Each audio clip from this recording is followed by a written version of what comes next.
La Universidad Andina Simón Bolívar, sede Ecuador, es una institución viva, influyente. La gestión de sus estamentos no se queda en sus aulas, se dirige a la sociedad. Son obras, publicaciones, conocimientos, investigaciones, que les relatamos enseguida a través de Diálogos Universitarios. Diálogos Universitarios. Espacio que destaca los hechos, avances y trabajos de la Andina. Con ustedes, Diálogos Universitarios.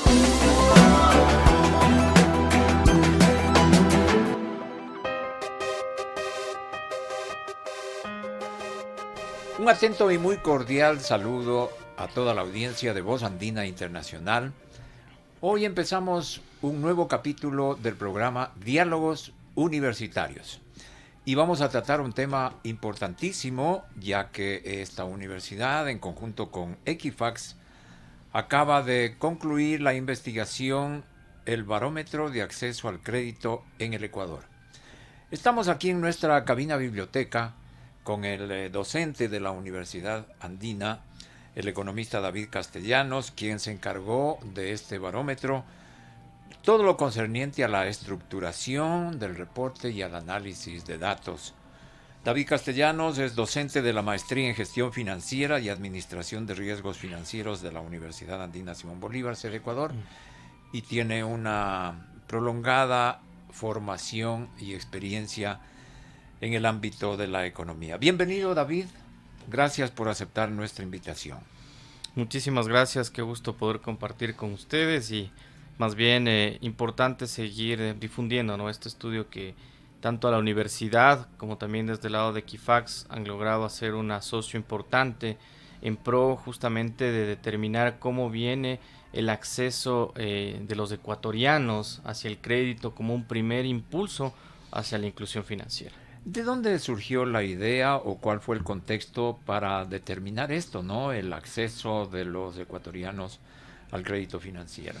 Bueno, la inclusión financiera tiene varias definiciones, ¿no?, dependiendo si usted tiene una cuenta de ahorros, por ejemplo, o tiene un crédito o cualquier producto financiero, desde ese lado se lo comienza a medir. Sin embargo, desde la universidad y con la información también disponible de Equifax, habíamos determinado que el primer momento en que una persona accede al mundo crediticio, porque financiero únicamente implicaría bancos y cooperativas y el estudio tiene la bondad también de incluir a casas comerciales, hemos logrado identificar que ese es el primer acceso, ¿no?, para entrar a este mundo en el cual se abren oportunidades de obtener crédito de trabajo, un crédito estudiantil, un crédito para alguna actividad económica o también para una actividad de consumo, ¿no? Entonces ahí determinamos de trabajar en esta primera fase de un primer acceso, pensando que el informe va a seguirse desarrollando el próximo año y la idea es poder tener 2 números adicionales. ¿Bajo qué metodología, David, se afrontó esta investigación? Ya que entendemos que hubo que escarbar millones y millones de referencias y de datos, tal cuales son los sujetos de crédito en el país, ¿no? Sí, así es, Ramiro. Una de las bondades del estudio y también por qué tomó un trabajo arduo es porque se trabajó en un espectro de 5 años. Desde el año 2018 hasta junio del 2022 se han trabajado en más de 20 millones de registros, ¿no?, de información crediticia, sobre la cual pues obviamente hemos hecho un tema de tratamiento desde la universidad, de depuración, de acoplamiento de la información para moldearla, si queremos decirlo, y con eso ir encontrando ciertos relacionamientos, ¿no?, ciertas causas que nos permitan identificar no solo el número de operaciones o quiénes están accediendo, sino qué características tienen, dónde están, si están casados, cuál es su estado civil, cuál es su rango etario, cuál es su promedio de ingreso. Eso permite dar una caracterización y una visualización de finalmente quién está accediendo, ¿no? ¿En qué periodo fue el estudio? El estudio contempla el periodo del año 2018 a junio del 2022. Sí, muy importante. Ahora, bueno, vamos a los principales resultados, ¿no? ¿Quiénes acceden? ¿Qué porcentaje? Edades, en fin, todos los datos relevantes de la investigación. Sí, con gusto. A ver, aquí hay un tema importante también para poder manejar. y es que desde la universidad se ha visto la necesidad de poder tener un indicador o construir un indicador que hacia futuro nos permita ir midiendo. El barómetro de acceso al crédito, al desarrollar este indicador, lo que permite es poner una línea base, ¿no? ¿Cómo hemos establecido este indicador que lo vamos a poder seguir replicando en el tiempo? Porque esa es la importancia de tener indicadores. Hemos considerado, por un lado, a los sujetos únicos de crédito. ¿Qué implica un sujeto único de crédito? Por ejemplo, que David, si tiene acceso a un crédito en una casa comercial, en una cooperativa, en un banco, no se consideren como 3 accesos porque es una sola persona, un sujeto único que está accediendo. Y no hemos contado las operaciones a través o los accesos que tiene, sino ese sujeto único en cualquiera de estos universos, identificarlo dónde está, ¿no? Con ese número de personas que más o menos son superior a 3 millones en el Ecuador, los hemos cotejado con indicadores socioeconómicos. Básicamente acá hemos tomado la PEA, la población económicamente activa, que es el dato relevante. ¿Por qué? Porque en el Ecuador, en la última medición del INEX, se habla de que son 8.5 millones de personas. ¿Quiénes incluyen en la población económicamente activa? Personas dependientes que tienen una relación estable o fija de trabajo, pero sobre todo personas independientes, ¿no? Que trabajan a través de un RUC, que realizan 1 o 2 actividades económicas, sobre los cuales tenemos un universo de entender qué personas o qué sujetos que tienen crédito responden a esa población que está haciendo alguna actividad económica en el Ecuador, ¿no? Así hemos podido determinar que al 2021, con un año completo, 37 de cada 100 ecuatorianos que pertenecen a esa población económicamente activa están accediendo a crédito, ¿no? Entonces hoy entendemos que hay un acceso de 37 de cada 100, como lo mencionaba, pero por el otro lado también devela una problemática de que 63 de cada 100 no están accediendo. Entonces eso nos muestra todavía un camino largo por recorrer, todavía una necesidad de entender cómo se están financiando estas otras personas, posiblemente a través de prácticas agiotistas, a través del chulco, a través de préstamos inclusive familiares, que también sucede mucho en la cultura latinoamericana. Y de esto obviamente irlo midiendo en el tiempo y ver si es que el indicador va mejorando o va reduciéndose, pues permitirá también tomar acciones de índole política y privada para mejorar finalmente el acceso a las personas. Claro, porque en el transcurso del tiempo, y por eso es la asociación con Equifax, ¿no es cierto?, para continuar con utilizando el barómetro. Ahora, cabría aquí hacer un paréntesis para destacar que el crédito es uno de los factores que mueve el sistema financiero, ¿no es cierto? ¿Es así? Correcto, correcto. O sea, el crédito es la base del desarrollo de cualquier actividad económica porque permite formar un capital semilla o un apalancamiento, ¿no? Hemos visto, y por eso también la importancia de haber visto los 3 mundos, ¿no? Que una persona que, por ejemplo, accede a un crédito para comprar una máquina de coser, ¿no? Lo compra en una casa comercial, lo utiliza para poder desarrollar su actividad económica, lo paga en cuotas, se puede decir, ajustables a su necesidad.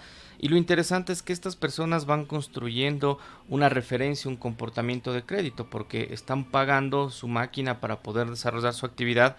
Y estas personas, luego de un año o luego de un año y medio, tienen después un salto o acceden a un banco o a una cooperativa. Entonces hemos identificado que muchas veces las casas comerciales pueden convertirse en esa ventana de acceso para personas que empiezan con créditos muy pequeños, ¿no? Después empiezan a madurar, a entender cómo manejarse financieramente, a que cuando yo tengo un crédito tengo una obligación y mi interés de seguir creciendo, ¿no? Entonces eso de los 2 lados va formando a la persona y finalmente, como usted lo decía, hay una relación absolutamente directa en que cuando el crédito crece, la economía crece y sobre todo el bienestar de las personas mejora, ¿no? La calidad de vida. En cuanto a las personas naturales, digamos, ¿no? Que acceden al crédito, ¿qué es lo prioritario? ¿Son los jóvenes, adultos, profesionales, sexo inclusive de quienes acuden más al sistema financiero? Esa es una pregunta bastante relevante porque el estudio nos ha dado esas particularidades. Por ejemplo, es interesante entender que las personas que están casadas mayormente acceden o son sujetos de crédito en los bancos o en las cooperativas. ¿Por qué hemos visto ese asocio? Porque son personas que están formando quizás un núcleo patrimonial, están en la búsqueda del vehículo, en la búsqueda de la casa, es decir, hay otra necesidad de ir formando esa familia y suplir necesidades. Por el otro lado, en las casas comerciales vemos que las personas que en su mayoría acceden son personas solteras y están dentro de un tramo entre 20 y 30 años, ¿no? Que son esta primera fracción de personas que están terminando sus estudios, que buscan hacer un emprendimiento, no sé, que por ejemplo compran algún computador y empiezan a hacer diseño gráfico, lo comienzan a pagar, empiezan a trabajar. Esas personas que todavía no están casadas y son solteras acceden a través de una casa comercial. Y en los bancos y en las cooperativas el mayor acceso se observa entre aquellas personas que tienen 30 y 50 años, es decir, una población económica que ya está más consolidada, que ya ha trabajado, en las cuales inclusive las necesidades son distintas, ¿no? Ya no necesito solo el crédito, sino necesito también el depósito, tal vez alguna póliza, una tarjeta de crédito, necesito otros instrumentos, mientras que en la casa comercial, claro, usted tiene un acceso a crédito limitado porque no tiene la misma cantidad de productos, pero como les decía, estas personas al transitar en esta primera experiencia, después es mucho más fácil que puedan moverse hacia el sistema financiero privado. No sé si es que hay un dato respecto a cómo se mueve el sector rural frente al urbano sobre el acceso al crédito. Aquí hay un tema bastante interesante, sobre todo a nivel de regiones, ¿no? Que también puede explicarnos. Tradicionalmente la costa, al ser poblacionalmente la más grande, ¿no? Porque a nivel de población en la costa es donde tenemos una mayor participación, ha sido la que tiene menor indicador de inclusión, es decir, menos personas acceden, sobre todo a veces por temas culturales, hay mucho más informalidad, quizás porque el comercio es más fuerte, por ejemplo, que en la sierra la agricultura, la manufactura y la construcción son más importantes. Hemos visto que tradicionalmente la costa ha estado por debajo de la sierra. Sin embargo, en los últimos años y particularmente ya el año 2022 vemos que en la costa y en la Amazonía, ¿no? Sobre todo en la Amazonía, una zona periférica, rural, que podríamos decir no está al lado de los grandes polos de desarrollo, las urbes, han incrementado su acceso, ¿no? Y sobre todo muchas mujeres cabezas de hogar, que hoy en día representan ya el 52% de acceso en el Ecuador frente al 48% en la sierra, cuando tradicionalmente en la sierra era casi el 53% versus un 47%. Vemos ese cambio, ¿no? Y esto también es interesante porque vemos que el acceso comienza a expandirse a zonas que tradicionalmente por cualquier barrera o limitación tradicionalmente no estaban incluidas. Muy relevante esto que acaba de señalar. Ahora, ¿cuáles son, si se puede decir, montos?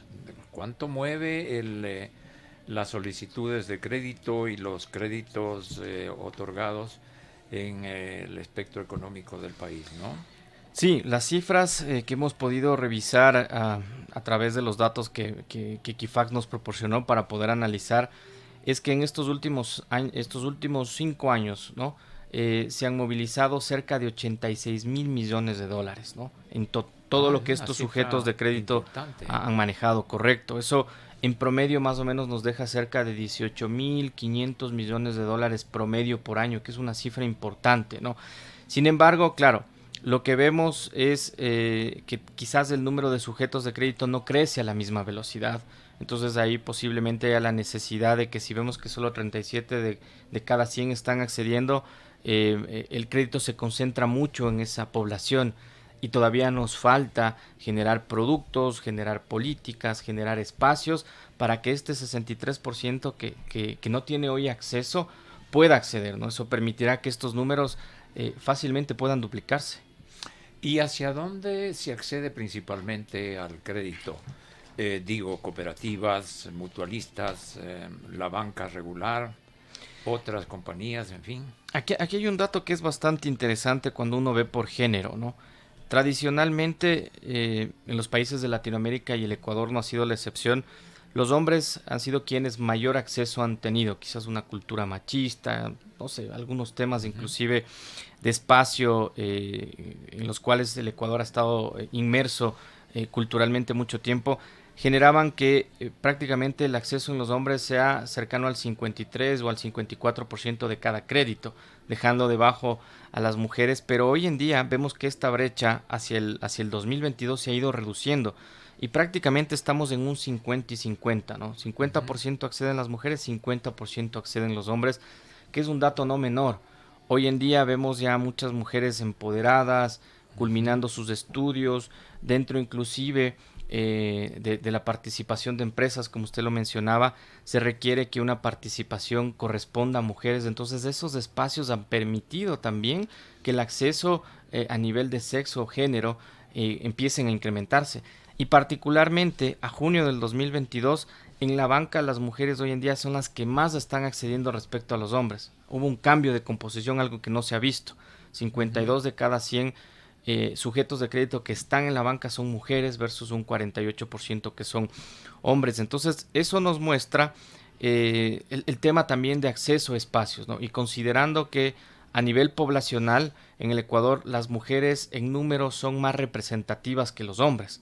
Más o menos la relación es 1.2, ¿no? Por cada hombre existe 1.2 mujeres y eso también da un sentido en que también esta parte de la sociedad vaya ganando espacio. Y puede ser los cambios sociales, ¿no? Desde luego la actividad de la mujer tiene mayor relevancia. Se han empoderado, como usted decía, y han sido, tal vez hay un crecimiento en ese lado de la población del emprendimiento, ¿no? Correcto. Del emprendimiento. No me contesta todavía hacia qué se accede principalmente, cooperativas, banca, empresas financieras. A ver, esa es una buena pregunta y depende justamente desde donde uno lo quiera analizar, ¿no? Básicamente, si vemos por rangos etarios, ¿no? La mayor participación sigue estando en los bancos privados, ¿no? Donde vemos que hay un acceso en número mucho más representativos, podemos estar hablando de una escala de casi un 45%. En el caso de las cooperativas estaríamos hablando tal vez de un 35% o 40%, y la diferencia se explica por casas comerciales, ¿no? A nivel de sujetos y de número de operaciones. Sin embargo, lo interesante es ver que como en las casas comerciales las operaciones son muy pequeñas, créditos de $200, $300, o cuando usted compra un televisor ya es un acceso a crédito. En número de operaciones las casas comerciales son mucho más relevantes que los bancos y las cooperativas. Entonces eso también nos habla un poco del dinamismo, del tema comercial y de estas particularidades que tiene el Ecuador, ¿no? En cuanto a lo que corresponde a acceso. Bien, economista, tenemos ya el barómetro, magnífico instrumento, es una investigación, es un aporte a la realidad económica, social de nuestro país. ¿Qué viene a continuación? ¿Se va a seguir trabajando con Equifax? ¿Cuáles son las líneas a futuro que se tienen sobre el barómetro? Bueno, después de haber construido esta hoja de ruta inicial, lógicamente este es un proyecto que ha venido trabajándose más de un año, es decir, hay mucho tiempo de esfuerzo y de entendimiento. Lo que se busca para el 2023 es al menos lograr tener 2 publicaciones, ¿no? Y adicionalmente seguirlo trabajando lógicamente con Equifax, en los cuales tenemos acceso a un mundo de información que a la universidad le permite hacer un enriquecimiento desde el análisis. La idea es tratar también de hacer comparativo con otros países, porque lo importante es ya tener una mirada, bueno, de 37 de cada 100 personas en el Ecuador acceden, pero ¿qué está pasando en Perú? ¿Qué está pasando en Colombia? ¿Qué está pasando en otros países? Para entender si nuestra métrica es buena o mala. Estamos alejados, sabemos que de países desarrollados, ¿no? Del primer mundo, estamos absolutamente alejados, donde hay un nivel de acceso superior al 70, al 80%, nosotros estamos en el 37%, pero esto también permitirá inclusive ir entendiendo qué está pasando en nuestras sociedades, ¿no? Hacia eso es lo que estamos apuntando en los próximos números. Trabajar también ya no solo a nivel de regiones y provincias, sino entrar también a nivel de cantones, ¿no? Y como usted bien mencionaba, identificar estas zonas que posiblemente a veces uno no habla de qué pasa en Atuntaqui, uno no habla de qué pasa en el Cañar. Ahí es donde queremos entender cómo se está accediendo al crédito, porque Pichincha, Guayas y Azuay son los polos de desarrollo indudables. y Tungurahua muy fuerte con el tema cooperativista. Pero queremos entender qué está pasando allá y qué personas están accediendo. Vamos a incluir también niveles de instrucción, porque va a ser interesante saber si acceden a las casas comerciales personas con instrucción secundaria, por ejemplo, o instrucción superior. Eso también nos dará un tema de entendimiento de qué personas están accediendo, ¿no? Y a eso también quizás atar un poco el tema de montos que posiblemente en el tiempo nos permitan sacar nuevas conclusiones. Claro. Los interesados, ¿cómo pueden acceder a este primer resultado de las investigaciones del barómetro de acceso al crédito en el Ecuador? El reporte se encuentra alojado en la página web de la universidad y también a través de las redes, por ejemplo, de LinkedIn. La universidad hizo una publicación esta semana donde recoge el video de lanzamiento que se hizo más o menos hace casi 3 semanas del barómetro, y ahí también está el documento de forma editable, ¿no? Perdón, de forma virtual para que lo puedan descargar. Así que está a disponibilidad de todas las personas y lo que buscamos es generar un documento que nos permita contribuir al diálogo, ¿no? Que creo que es lo más importante. Bueno, por último, ¿cuáles han sido las reacciones, un poco la acogida inicial que ha tenido el barómetro? Finalmente ha sido una acogida mucho más amplia de lo que habíamos esperado en un inicio, porque hemos tenido comentarios tanto de autoridades del sector público, de las superintendencias, del Banco Central, de la Junta de Política, desde el lado de la academia, desde el lado de las instituciones financieras e inclusive de las casas comerciales, quienes celebran esta primera aproximación, ¿no? Porque había a veces un poco de información dispersa, ¿no? No había un tema en el que se pueda recoger información de los 3 mundos, por así decirlo, o había informes solo de los bancos o solo de las cooperativas, pero no había una combinación también con las casas comerciales. Entonces eso ha sido visto con agrado, y también el interés que ha sido recogido por muchos medios de comunicación. Esto obviamente permite también a la universidad ponerla en un punto importante de la discusión en el país, con datos, con resultados y con hechos que justamente, como le había dicho, abonen al entendimiento, ¿no? Bien, muchísimas gracias por haber venido a darnos esta información y opiniones. Que haya muchos éxitos. Gracias. Similares a los que nos cuenta. Gracias, Ramiro. Esperamos ver en las próximas ediciones también estar acá y, ¿cómo no? y las poder conversarles abiertas de esta emisora. Claro. Muchísimas gracias. Aquí en Diálogos Universitarios, David Castellanos dándonos detalles de esta publicación, resultado de una investigación, el barómetro de acceso al crédito en el Ecuador.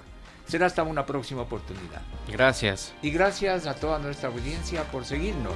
Hasta pronto. Voz Andina Internacional presentó Diálogos Universitarios, la gestión de la Universidad Andina Simón Bolívar, sede Ecuador, en las voces de sus representantes. La universidad no se queda en sus aulas, se dirige a la sociedad. Diálogos Universitarios. Sus obras, publicaciones, conocimientos, investigaciones, les hemos resaltado en Diálogos Universitarios. Espacio que destaca los hechos, avances y trabajos de la Andina. Hasta la próxima.